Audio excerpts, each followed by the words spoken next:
जीत ले हम सारी दुनिया।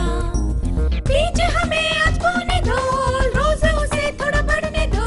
छू लेंगे आकाश हम, मन के विचार हकीकत बने। सिद्धि फल से आनंद देंगे, कोशिश कर बढ़े, सोच बुलंद करे।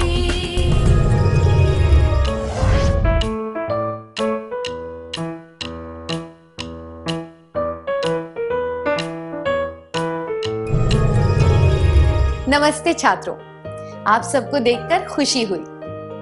क्या हम आज के सत्र की शुरुआत एक खेल से करें? ये खेल खेलने के लिए आप सबको एक बड़ा गोला बनाकर खड़े होना है। मैं इस गोले के अंदर खड़े होकर ताली बजाऊंगी।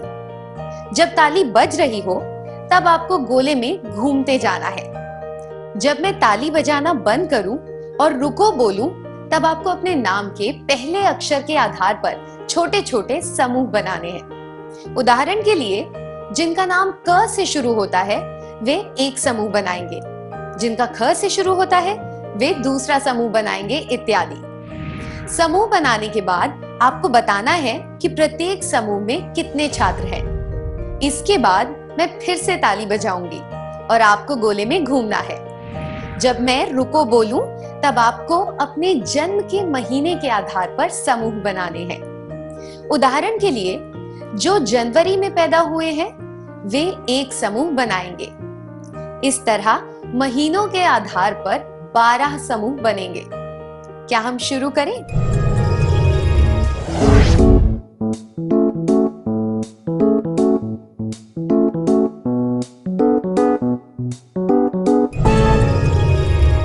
धन्यवाद। आपने समूह किस तरह बनाए?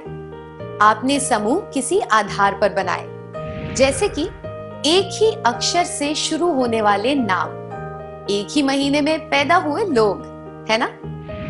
दूसरे शब्दों में कहें तो आपने किसी चीज के आधार पर खुद का वर्गीकरण किया। वर्गीकरण का अर्थ है किसी विशिष्ट चीज या गुण के आधार पर अलग अलग चीजों या इकाइयों के समूह बनाना। मैं दोहराती हूं, वर्गीकरण का अर्थ है किसी विशिष्ट चीज या गुण के आधार पर अलग अलग चीजों या इकाइयों के समूह बनाना। जिन चीजों को एक समूह में रखा गया है उनमें कुछ समानता है।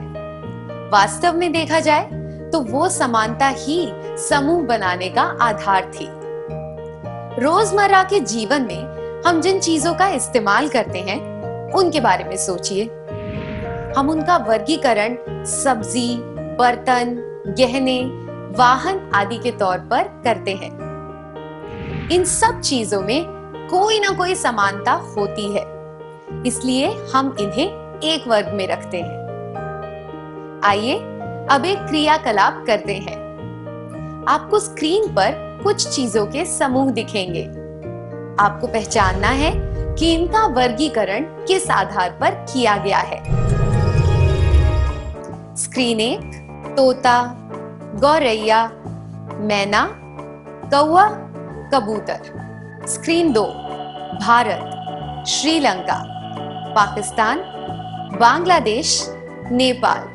स्क्रीन 3 बैंगन, भिंडी, आलू, प्याज। Screen 4 cricket, carrom, badminton, chess, tennis. Screen 5 नीला, पीला, लाल, हरा, भूरा।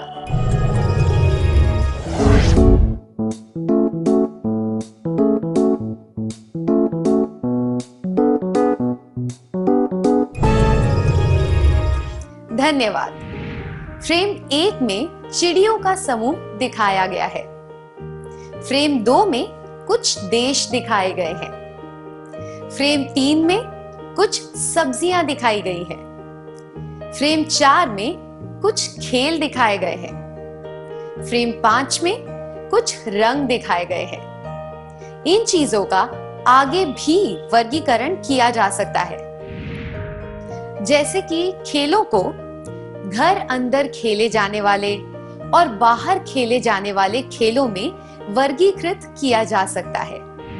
इसी तरह सब्जियों को जमीन के नीचे उगने वाली और जमीन के ऊपर उगने वाली में वर्गीकृत किया जा सकता है।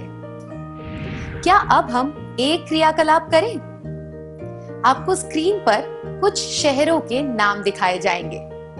क्या आप बता सकते हैं कि इनका वर्गीकरण किस आधार पर किया जा सकता है?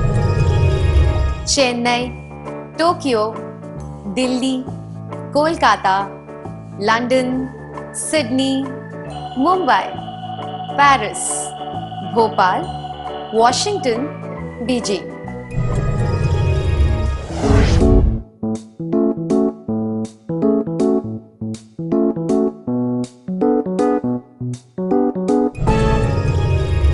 धन्यवाद। चेन्नई, दिल्ली, कोलकाता, मुंबई और भोपाल भारतीय शहर हैं। बाकी के शहर विदेश में हैं। रोजमर्रा की जिंदगी में जो चीजें हमारे काम आती हैं, हम उनका वर्गीकरण करते हैं। उदाहरण के लिए, हम विद्यार्थियों का वर्गीकरण प्राथमिक, मध्य और उच्च विद्यालय के आधार पर करते हैं। हम खंड अ, ब, क के आधार पर भी विद्यार्थियों के समूह बनाते हैं। अब एक और क्रियाकलाप करेंगे। आपको स्क्रीन पर एक तालिका दिखाई जाएगी, जिसमें एक तरफ कुछ विषय होंगे और दूसरी तरफ कुछ शब्द या वाक्यांश होंगे जो उन विषयों से संबंधित हैं। आपको विषय और उनसे जुड़े शब्दों के सही जोड़े बनाने हैं। जब मैं शब्द पढ़ूं, तो आपको उसका विषय बताना है, ठीक है? विवरण, शासक, युद्ध, आक्रमण, संख्याएं, भिन्न, दशमलव, ज्यामिति, कविता, गद्य, व्याकरण, अम्ल, कोशिका, विद्युत संचालन। विषय, गणित, भाषा, विज्ञान, इतिहास।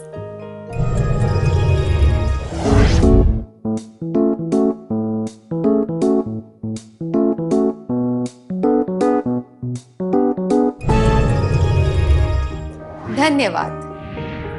शासक, युद्ध, आक्रमण जैसे शब्द इतिहास में आते हैं।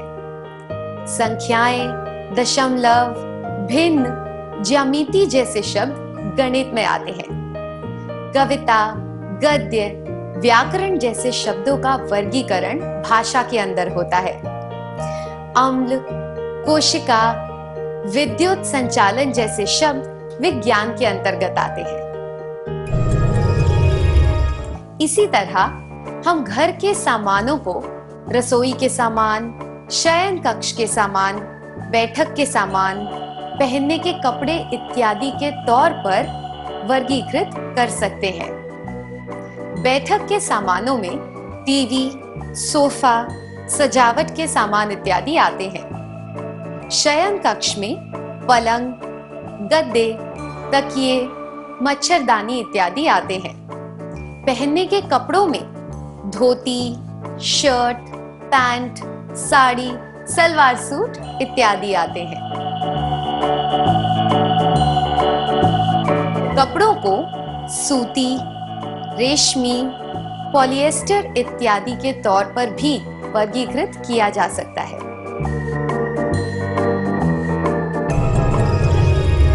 आइए अब एक क्रियाकलाप करते हैं। जब मैं ताली बजाना शुरू करूं, तब आपको गोले में चलना है। जब मैं ताली बजाना बंद कर दूं, तब आपको इस आधार पर समूह बनाने हैं कि आप स्कूल कैसे आते हैं। उदाहरण के लिए, जो लोग साइकिल से आते हैं उनका एक समूह होगा, जो बस से आते हैं उनका एक समूह होगा, जिनके माता पिता उन्हें छोड़ने आते हैं उनका एक समूह होगा, इत्यादि। समूह बनाने के बाद आपको गिनती करनी है कि प्रत्येक समूह में कितने छात्र हैं।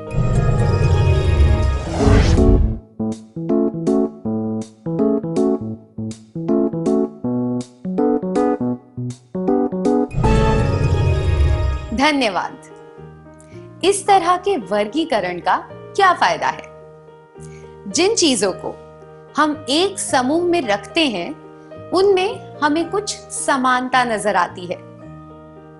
इस वजह से हम उन चीजों का उपयुक्त तरीके से प्रयोग कर पाते हैं। उदाहरण के लिए, हम नाजुक या आसानी से टूटने वाली चीजों को ध्यानपूर्वक रखते हैं। जो सब्जियां जल्दी सड़ जाती हैं, उन्हें हम अलग रखते हैं। इसके आधार पर हम ये निर्णय भी लेते हैं कि उनका इस्तेमाल कब और कैसे करना है। जब हम चीजों का वर्गीकरण करके उसके अनुसार उनका प्रयोग करते हैं, तो उसमें एक सुव्यवस्था होती है। उदाहरण के लिए, अगर हम पढ़ाई लिखाई की सामग्री जैसे कि notebook, pen, pencil, sharpener, rubber इत्यादि एक साथ रख दें, तो स्कूल का बैग जमाने में और गृह कार्य करने में आसानी होती है। काम व्यवस्थित होने से तनाव भी कम होता है। वर्गीकरण के बहुत फायदे होते हैं। इससे हम चीजों की समानताएं पहचान पाते हैं, उनका अच्छी तरह इस्तेमाल कर पाते हैं, निर्णय ले पाते हैं और व्यवस्थित हो पाते हैं। वर्गीकरण के फायदे: समानताएं जानना, चीजों का सही तरीके से इस्तेमाल करना, निर्णय लेना, सुव्यवस्था, परेशानी से बचना।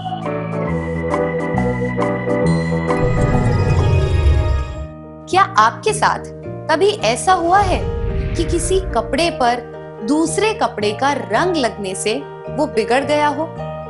या कभी ऐसा हुआ है कि आपने किसी चीज में नमक की जगह शक्कर डाल दी हो क्योंकि दोनों चीजें एक जैसे डिब्बों में थीं?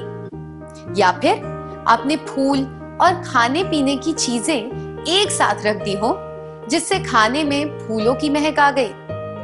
क्या आप इसके बारे में सबको बताना चाहेंगे?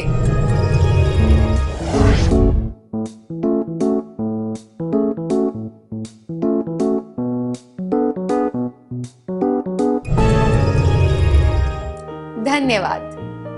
क्या अब हम आज के सत्र में सीखी बातों का सार संक्षेप कर लें?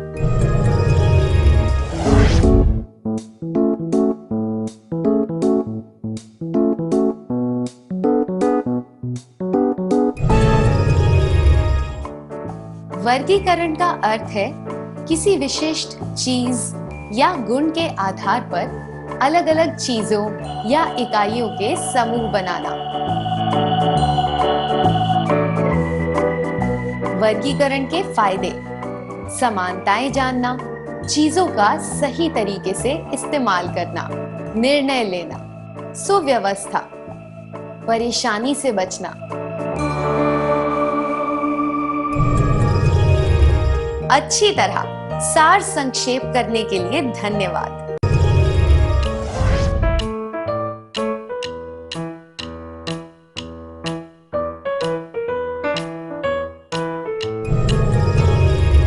नमस्ते छात्रों, आप कैसे हैं? पिछले सत्र में हमने वर्गीकरण के बारे में सीखा था। अब हम चीजों की विशिष्टता जानने के बारे में बात करेंगे। कल्पना कीजिए कि आलू, मूली, गाजर, टमाटर इत्यादि एक टोकरी में रखे हैं। ये सभी सब्जियां हैं, पर जब हम इन्हें जमीन के नीचे उगने वाली और जमीन के ऊपर उगने वाली के तौर पर वर्गीकृत करते हैं, तो टमाटर को आलू और प्याज के साथ नहीं रखा जाता।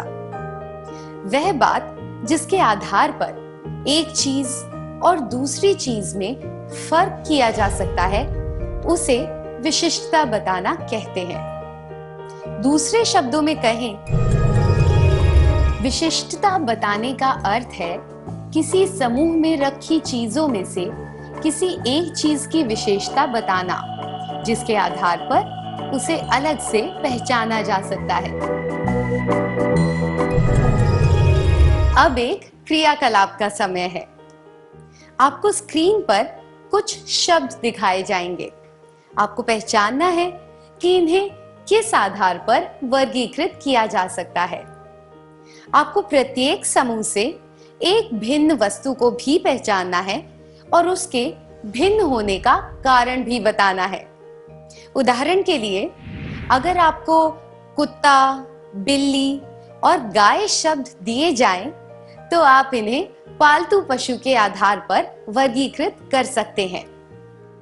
पर गाय इनमें से अलग होगी क्योंकि उसके 2 सींग होते हैं और बाकी 2 जानवरों के नहीं। क्या आप समझ गए? क्या आप सब तैयार हैं? वस्तु या नाम, वर्गीकरण का आधार, भिन्न, कारण, विशिष्टता का आधार, हिंदी, भोजपुरी, गुजराती, मराठी, जर्मन, तमिल, जनवरी, मई, दिसंबर, अक्टूबर, सितंबर, आम, संतरा, सेब, अनार, अमरूद।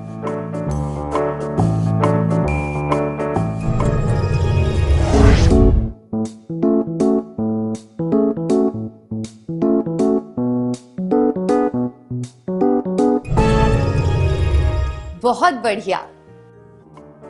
वस्तु या नाम, हिंदी, भोजपुरी, गुजराती, मराठी, जर्मन, तमिल। वर्गीकरण का आधार, भाषा, भिन्न, जर्मन। कारण, विशिष्टता का आधार, भारतीय भाषा नहीं है। वस्तु या नाम, जनवरी, मई, दिसंबर, अक्टूबर, सितंबर। वर्गीकरण का आधार, महीने, भिन्न, सितंबर। कारण, केवल 30 दिन होते हैं। वस्तु या नाम, आम, संतरा, सेब, अनार, अमरूद। वर्गीकरण का आधार, फल, भिन्न, आम। कारण, केवल एक बीज होता है।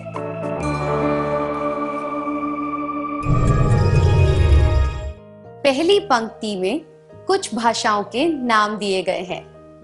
जर्मन भिन्न है क्योंकि बाकी सब भाषाएं भारतीय हैं, जबकि जर्मन यूरोप की भाषा है। दूसरी पंक्ति में कुछ महीने बताए गए हैं। सितंबर भिन्न है क्योंकि केवल उसमें 30 दिन होते हैं, जबकि बाकी महीनों में 31 दिन होते हैं। अगली पंक्ति में कुछ फलों के नाम हैं। आम, संतरा, अनार, अमरूद। पर आम भिन्न है क्योंकि बाकी सब फलों के कई बीज होते हैं। आइए आगे बढ़ते हैं। किसी समूह की चीजों में एक समानता होती है, फिर भी प्रत्येक चीज की कोई विशेषता हो सकती है। उदाहरण के लिए, चूड़ी, माला, झुमका, ये सब आभूषण है, पर चूड़ी की विशेषता है कि इसे हाथ में पहना जाता है।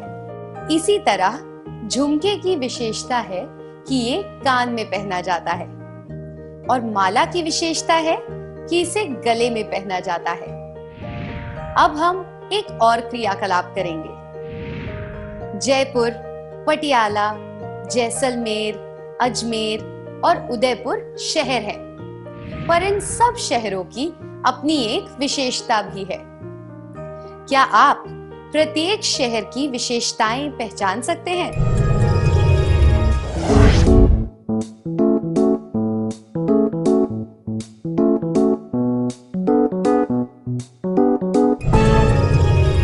बहुत बढ़िया प्रयास किया आप सबने। क्या हम उत्तर जांच लें? शहरों के समूह में केवल जयपुर एक राज्य की राजधानी है। केवल पटियाला ऐसा शहर है जो राजस्थान में नहीं है। केवल जैसलमेर में रेत के टीले और रेगिस्तान है। केवल अजमेर में एक मशहूर दरगाह है केवल उदयपुर में 6 झीलें हैं, इसलिए उसे झीलों की नगरी कहते हैं। इसी तरह हम अपने जीवन से संबंधित सभी चीजों की विशेषताएं पहचान सकते हैं। आइए अब एक क्रियाकलाप करते हैं। आपको स्क्रीन पर कुछ शब्द या वाक्यांश दिखाए जाएंगे जो हमारे जीवन से संबंधित गतिविधियों से जुड़े हैं। क्या आप इनका वर्गीकरण करके समूह बना सकते हैं? जुआ खेलना, सब्जियां खरीदना, ईमानदारी, जल्दी उठना, दूसरों को सराहना, जन्मदिन के लिए कपड़े खरीदना, स्वच्छता रखना, ईर्ष्या करना, घर के सामान खरीदना।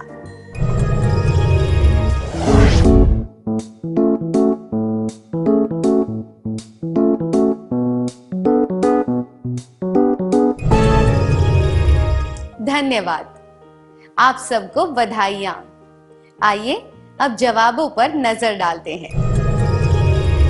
आदत: जुआ खेलना, जल्दी उठना, स्वच्छता रखना। खर्चे: सब्जियां खरीदना, जन्मदिन के लिए कपड़े खरीदना, घर का सामान खरीदना। गुण या लक्षण: ईमानदारी, ईर्ष्या करना, दूसरों को सराहना। अब क्या आप प्रत्येक समूह से उस चीज को पहचान सकते हैं जो भिन्न है?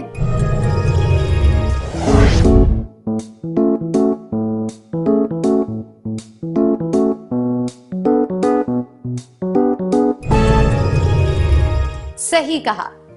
आदतों में से जुआ खेलना भिन्न है क्योंकि यह एक अस्वीकार्य आदत है और इसके नकारात्मक परिणाम हो सकते हैं। खर्चों में से जन्मदिन के लिए नए कपड़े खरीदना भिन्न है क्योंकि यह वर्ष में केवल एक बार किया जाता है। गुणों में से ईर्ष्या भिन्न है क्योंकि यह गुण अच्छा नहीं है और इसके नकारात्मक परिणाम हो सकते हैं। अब एक और क्रियाकलाप करेंगे। क्या आप अपने समय का वर्गीकरण कर सकते हैं, जैसे कि पढ़ाई का समय, व्यक्तिगत समय इत्यादि? अगर हाँ, तो आप अलग अलग तरह की गतिविधियों के वर्ग बनाएं और यह जानने की कोशिश करें कि आपका कितना समय व्यर्थ जाता है।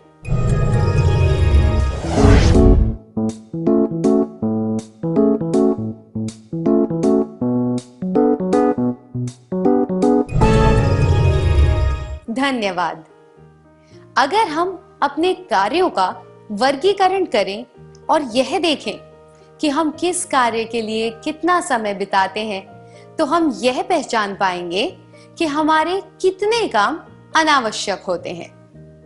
ऐसे अनावश्यक कार्यों की वजह से हमारा समय बर्बाद होता है। हम इस समय का बेहतर उपयोग कर सकते हैं। जब हम वर्गीकरण करना और विशिष्टता ढूंढना सीखते हैं, तो हम खुद को और अपने दोस्तों को बेहतर तरीके से समझ पाते हैं। उदाहरण के लिए, हम यह जान पाते हैं कि वे अपना समय कैसे बिताते हैं, पैसे किस तरह खर्च करते हैं, उनकी आदतें क्या हैं, उनके गुण क्या हैं, उनके सिद्धांत क्या हैं इत्यादि। ऐसा करके हम अच्छे और विश्वसनीय लोगों को पहचान सकते हैं और उनके साथ अच्छे रिश्ते बना सकते हैं। विशिष्टता पहचानने की योग्यता से हम अपने समय और पैसे का बेहतर उपयोग कर सकते हैं, अच्छे दोस्तों को पहचान सकते हैं।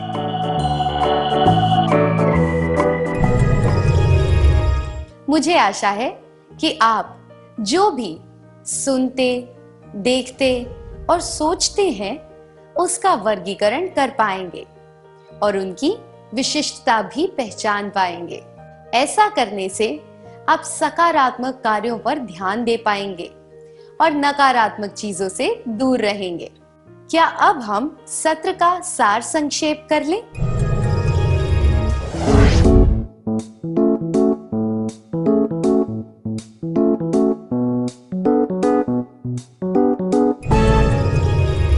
विशिष्टता बताने का अर्थ है किसी समूह में रखी चीजों में से किसी एक चीज की विशेषता बताना, जिसके आधार पर उसे अलग से पहचाना जा सकता है। विशिष्टता पहचानने की योग्यता से हम अपने समय और पैसे का बेहतर उपयोग कर सकते हैं, अच्छे दोस्तों को पहचान सकते हैं। इतनी अच्छी तरह सत्र का सार संक्षेप करने के लिए धन्यवाद।